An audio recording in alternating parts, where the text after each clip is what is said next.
দুটি বাইকসহ আটক ৩ চোর। ঘটনার বিবরণে জানা যায়, গত ২৬শে মার্চ মহারাজগঞ্জ বাজার এলাকা থেকে প্রমজিৎ দাস নামে এক যুবকের বাইক চুরি হয়ে যায়।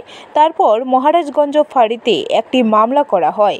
পুলিশ তদন্তে নেমে সিসি ক্যামেরার রেকর্ড সংগ্রহ করে ক্যাম্পের বাজার এলাকার টুটন দাস নামে কুখ্যাত চোরকে আটক করে। তাকে জিজ্ঞাসাবাদ করার পর রুবেল হোসেন এবং বিশ্বজিৎ সাহা নামে দুজন সহযোগী চোরকে আটক করে পুলিশ। তাদের জিজ্ঞাসাবাদ করে জানতে পারে, আগরতলার রেল স্টেশনে তারা প্রমজিৎ দাসের বাইকসহ ভুতুরিয়া এলাকা থেকে একটি বাইক চুরি করে রেখেছে। পুলিশ জানায়, দুটি বাইক মালিকদের হাতে তুলে দেওয়া হবে। এখানে একটা কমপ্লেন আছে যে একজন প্রমজিৎ দাস, বাড়ি খোয়াই, উনি মাস্টার, এখানে ভাড়া থাকেন আগরতলাতে।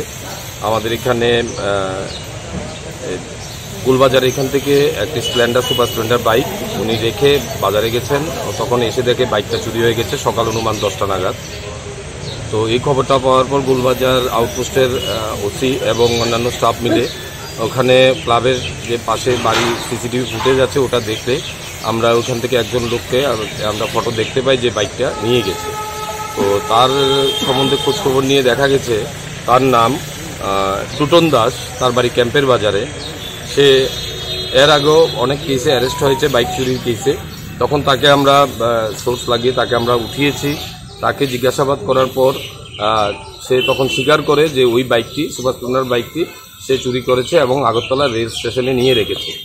তখন তাকে জিজ্ঞাসাবাদ করার পর তার সাথে আর কারা কারা জড়িত আছে তখন জিজ্ঞাসা সে বলে রুবেল হোসেন এবং বিশ্বজিৎ শাহ আরও দুজন তাদের সাথে ছিল তার সাথে, এবং তারা বাইকটা চুরির সময় অবজার্ভ করেছিল যে বাইক মালিকের পিছনে, এবং আর দুজনে বাইকটাকে এখান থেকে নিয়ে গেছে। তাদের ইন্টারোগেশন করার পর আমরা আরও একটি বাইক ওখানে আছে, আরেকটি কাওয়াসাকি বাইক, ওটাও চুরি করেছে ভুতুরিয়ার থেকে কিছুদিন আগে। তো এটার মালিককে আমরা স্ক্রিন রিপোর্ট দেখে ইনফর্ম করেছি আসার জন্য।